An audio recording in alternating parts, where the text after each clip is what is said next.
Now, when it comes to elderly or vulnerable loved ones, friends and family often rely on other people to help manage their day-to-day lives, including going shopping, paying bills, looking after their money, which is why when a breach of trust happens, it can be all the more painful. And sadly, many elderly people fall victim to financial abuse. Dan Whitworth's here to tell us about one listener who got in touch. Yes, and it's the story of 91-year-old Edith. Now, we're not using her real name, and she's from Sussex, Paul. Now, her friend, who we'll call Margaret, wrote to us about Edith's story, who, since all this happened, has sadly passed away. But go back a couple of years and police began an investigation after concerns were raised that thousands of pounds might have been stolen from her account by a carer using her debit card.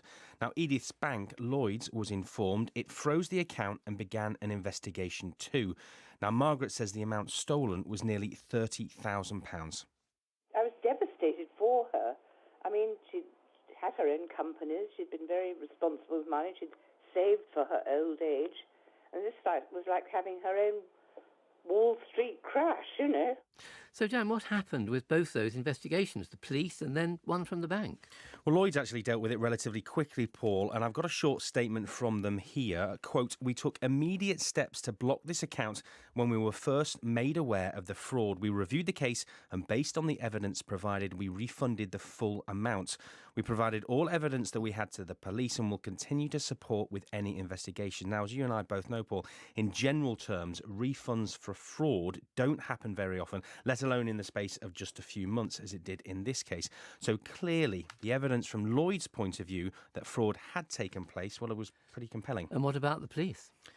Well, Sussex Police began an investigation in autumn 2017. Now, they took a witness statement from our listener, Margaret. Officers got in touch with Lloyds on 3 separate occasions asking for evidence.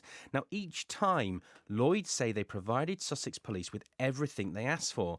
And we know Sussex Police also carried out at least one other interview. And of course, we know Lloyds felt it had compelling enough evidence to decide to refund nearly £30,000 to Edith.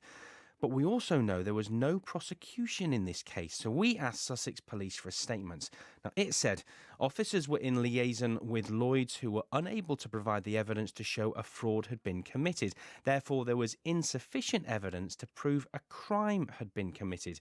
Now, just to reiterate that last point, insufficient evidence to prove a crime had even been committed. So, on the one hand, you've got Lloyds. They've done an investigation and agreed to refund nearly £30,000 because it says a fraud was committed. On the other hand, you have Sussex Police who say Lloyds didn't give them enough evidence to prove a crime had even been committed. Now, here's Edith's friend again, Margaret, the lady who got in touch with us. They're leaving people at large to go and create more mayhem with more elderly people. If you're going to have law and order, I think you've just got to decide you're going to enforce the laws of the land.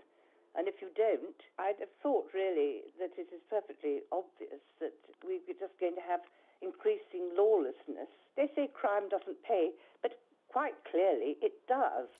Well, that was Margaret ending that report from Dan. Let's go live now to Belfast to talk to Veronica Gray. She's the Director at Action on Elder Abuse. Veronica Gray, are you surprised by what Margaret said happened to her 91-year-old friend? Good afternoon. While we are very saddened to hear that yet another older person has become the victim of abuse, we are not at all surprised. Financial abuse has been described as the crime of the 21st century. It accounts for approximately 40% of calls to our helpline across the UK every year.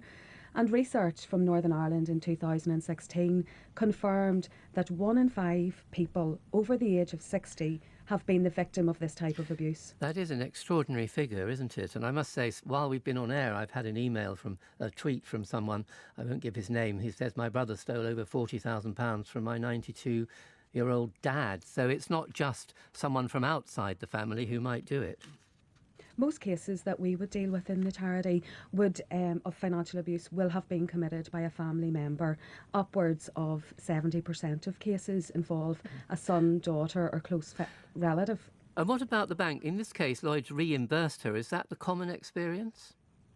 While we have, through our casework service in the charity, seen some cases where we've worked with the banks to ensure a refund has been made, and we certainly welcome the action of Lloyds Bank in terms of the immediacy and the complete refund, it is not our experience that this is routinely happening. No, but no prosecution. The police said there was not sufficient evidence of a crime.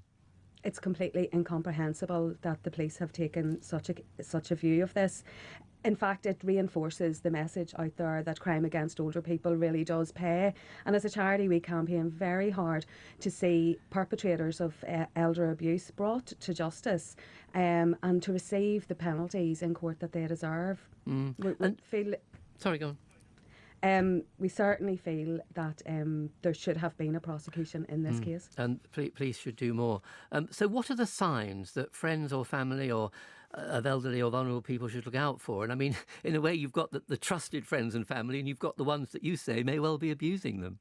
Absolutely, it is very difficult for older people to find who they can trust in their lives. But there are indicators. There are some societal issues which can contribute to vulnerability to this type of abuse. For example, recent bereavement, loneliness, isolation, and a change in how financial arrangements are executed. And we're seeing some of those factors playing out.